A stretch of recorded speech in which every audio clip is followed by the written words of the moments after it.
नमस्कार, आप देख रहे हैं N20 लाइव। तो लगातार विधान परिषद चुनाव का हर अपडेट आप तक हम पहुंचा रहे हैं। तो कुल 8 दावेदार हैं सिवान विधान परिषद के लिए, और बात करें तो उनमें से कुछ ही ऐसे प्रत्याशी हैं जो चुनाव को मजबूती के साथ लड़ रहे हैं। और उन्हीं में से एक कांग्रेस के जो MLC प्रत्याशी हैं अशोक सिंह, वो भी काफ़ी मजबूती के साथ यहाँ पे चुनाव लड़ रहे हैं। और उनके साथ भी कांग्रेस के जो मजबूत खेमा है वो दिखाई दे रहा है साथ में।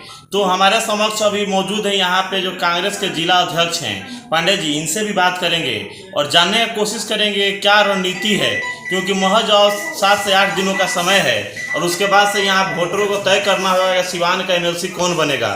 तो उस कंडीशन में ये क्या अपील करेंगे यहाँ के जनप्रतिनिधियों से और क्या दाव चलेंगे, क्योंकि राजनीति के जो 48 चुनाव के पहले के जो 48 घंटा होते हैं वही काफ़ी महत्वपूर्ण होता है चुनाव में। तो ये इनसे जानते हैं, राजनीति अनुभव तो बहुत ज़्यादा है, किस तरह ये झेल पाएंगे इन बड़े बड़े सिकंदरों को यहाँ पे। सबसे पहले नेताजी स्वागत है आपका हमारे चैनल पे। आपको भी बहुत बहुत स्वागत है और आपके माध्यम से MLC क्षेत्र के सभी मतदाताओं को और सिवान की जनता का हम जिला कांग्रेस कमेटी की तरफ से हार्दिक स्वागत करते हैं। नेताजी, देखा जाए तो समय बहुत कम है और यहाँ पे देखा जाता है कि 48 घंटे पहले ही तय होते हैं कहाँ लहर किधर जाएगा। 48 घंटे में खेमा बदल जाता है। क्या लग रहा है, खेला होगा सिवान में? खेला हो गया है, खेला होने वाला नहीं है, खेला हो गया है। और जितने लोग उछल कूद मचा रहे थे, अब सब लोग बेहोशी की दवा खाकर सोने वाले हैं। देखा जा रहा था कि कुछ दिन 2-3 माह पहले से ही काफ़ी मजबूती के साथ कुछ प्रत्याशी लड़ रहे थे, लेकिन चुनाव जैसे जैसे अंत में आते गया, अब देखा जा रहा है कि अशोक सिंह भी काफ़ी मजबूती के साथ चुनाव लड़ रहे हैं और एक जीत के दावेदार भी माने जा रहे हैं। तो क्या लग रहा है, 1 नंबर पे मिला भी है चुनाव चिन्ह, उसका असर पड़ेगा? बिल्कुल पड़ेगा और हम 1 नंबर पर रहेंगे भी। यह बात अब सिवान के मतदाताओं के दिमाग में बात बैठ गई है और निश्चित रूप से भोजपुरी की भाषा में जो कहते हैं खूंटा ठोक, हम लोगों ने खूंटा ठोक यह तय पा लिया है कि सिवान के मतदाताओं ने अशोक सिंह को MLC बनाने का मन बना लिया है और हम यह सीट कांग्रेस पार्टी के प्रत्याशी के लिए जीत कर रहे हैं। तो अशोक सिंह जो हैं एक साफ सुथरा छवि के नेता हैं और इनका यही आधार भी है। और देखा जाए तो कुछ ऐसे चेहरे हैं जो इंडस्ट्री लगाने की बात कर रहे हैं। तो क्या लग रहा है कि जनता लोभ लालच में आएगी कि जो ईमानदार और जो साफ सुथरा छवि का नेता है उसको चुनेगी? देखिए, जनता सिवान की इतनी मूर्ख नहीं है।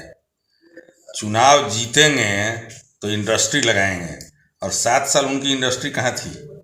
7 साल तो वो विभिन्न दलों से का टिकट लेकर के विभिन्न चुनाव क्षेत्रों से चुनाव लड़ने में मशगूल थे। वो तो अपनी इंडस्ट्री लगा रहे हैं। उनको क्या इंडस्ट्री लगाएंगे सिवान के लिए? और सिवान की इंडस्ट्री कांग्रेस पार्टी ने लगाई थी और फिर हमारे MLC जीत कर ये जाएंगे।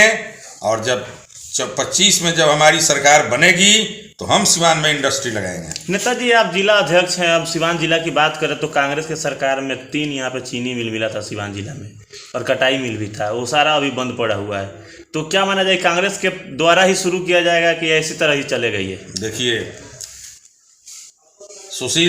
सुशील कुमार मोदी अब राजनीति से बाहर करीब करीब हो गए हैं। भाजपा की राजनीति ही सिवान में शुगर मिल से शुरू हुई थी, और जैसे जैसे भाजपा सत्ता में आती गई शुगर मिल का नाश होता गया, उसके कल पुर्जे पार्ट पर्चे भी बिकते गए। और इतना ही नहीं, उसके गठबंधन के एक MLA ने तो उसका एक लोहा बेच दिया, उसकी जमीन बिकवा दी। इसलिए अब जब तक कांग्रेस ही जानती है कि कैसे फैक्ट्री लगाई जाती है, और हम फिर जब सत्ता में आएंगे तो हम ही फैक्ट्री लगाएंगे। जिस बच्चे को जन्म जो माँ देती है वही उसका दर्द भी समझती है। इंडस्ट्री को आप लोग लाए हैं तो क्या उसका अहमियत समझते हैं? उसकी अहमियत समझते हैं, और सिवान की जनता के लिए वह कैश क्रॉप था। और उसको ये सरकार जो पिछले 30 वर्षों में सरकारें चली तो वे लोग उसको खा चबा गई। कांग्रेस सत्ता में आएगी, उस इंडस्ट्री को पुनः चालू करेगी। देखा जाए तो आप इसी क्षेत्र से बिलोंग करते हैं, भगवानपुर के क्षेत्र से, और इधर महाराजगंज अगर बात करें लोकसभा के तो यहाँ से इकलौता उम्मीदवार केवल इधर से मेनका रमन है। और इधर देखा जा रहा है कि अशोक सिंह को भी आप काफ़ी मजबूती से दौरा करा रहे थे। क्या असर पड़ेगा इस एरिया का? देखिए, मेनका जी 2 नंबर और 3 नंबर वोट की मांग ही कर रही हैं। शुरू से ही मांग कर रही हैं। वे इस चुनाव को गंभीरता से नहीं लड़ रही हैं, इसलिए उनकी बात ही छोड़िए। का एरिया है तो आपका असर दिखाई देगा अशोक सिंह के साथ? ना, कांग्रेस का असर दिखाई देगा। हम कांग्रेस के सिपाही हैं। अशोक सिंह कांग्रेस के सिपाही हैं और जनता के मन में कांग्रेस के प्रति रुझान है, इसलिए अशोक सिंह निश्चित रूप से जीतेंगे। तो नेताजी आपके साथ जिला अध्यक्ष जो हैं कि आपके पार्टी का मजबूती के साथ इधर आपको भ्रमण करा रहे हैं। पूर्वांचल में बात करें तो पूर्वी एरिया में, तो क्या लग रहा है पूर्वी एरिया में रिजल्ट अच्छा रहेगा आपका? हमारा पूरा सीवान में बहुत बढ़िया रिजल्ट रहेगा, इसमें पूर्वी एरिया सबसे आगे रहेगा। क्योंकि देखा जा रहा है कि पूरब की ओर किसी का ध्यान नहीं है और जैसे उम्मीदवार भी बहुत कम है इधर का। तो इसमें तो हमारे विधायक हैं यहीं से, महाराजगंज के विधायक हैं और हमारे पार्टी के अध्यक्ष भी यहीं से हैं। तो इधर तो हम लोगों का अपना गढ़ है ना, और कांग्रेस पार्टी का भी यहाँ गढ़ हुआ करता था और हम लोग यहाँ से बहुत बढ़िया वोट से लीड करेंगे। नेताजी देखा जाए तो कुछ ऐसे प्रत्याशी भी हैं जिनके साथ बड़े बड़े चेहरे घूम रहे हैं, विधायक घूम रहे हैं, 2-2 विधायक, 3-3 विधायक, और कुछ प्रत्याशियों के साथ बिहार के मंत्री तक भी घूम रहे हैं। आपके साथ अभी तक विधायक जी कभी दिखाई नहीं दिए, क्या वजह है? विधायक जी जो थे और कल 26 है ना, 26 को भगवानपुर में भी रहेंगे। और रहा बात की बड़े बड़े जो आप मंत्री और विधायक की बात कर रहे हैं, वो लोग भी मैंने मजबूरी है कि अपने पार्टी के साथ है, मजबूरी में, लेकिन उनके अगर वोट देने की बात आएगी ना तो वो भी अशोक सिंह को ही देंगे। वो लोग ये नहीं चाहेंगे कि भय और भ्रष्टाचार सिवान हो। भय और भ्रष्टाचार से मुक्ति दिलाने के लिए अशोक सिंह को ही जिताएंगे। अशोक सिंह जीतेंगे तो न भय का माहौल रहेगा और न भ्रष्टाचार का माहौल रहेगा। लगातार आप बोलते हैं कि जितने भी उठे हुए हैं जनप्रतिनिधि और राजद के हैं, इस पे कितनी सच्चाई है? सच्चाई तो यही है, आपको पता नहीं है कि पहला जो प्रतिनिधि है वो जन्म राजद से हुआ था, और दूसरे का टिकट राजद का है, तीसरे का वोटर राजद का है, और चौथा नेता राजद का है। तो चारों तो राजद के हैं। इसमें मैंने केवल अशोक सिंह है जो कि उनके विपक्ष में है, जनता का नेता है। और जनता जितने भी जनप्रतिनिधि जीते हुए हैं वो हमारे जैसा ही हैं और हमारे व्यवहार से खुश हैं। और उन्हीं के घर हम जा करके उनसे अपील भी कर रहे हैं कि आप हमारे को जानिए, पहचानिए और हमारे को मतदान करिए, हम आपके साथ रहेंगे और एकदम आपके साथ रहेंगे।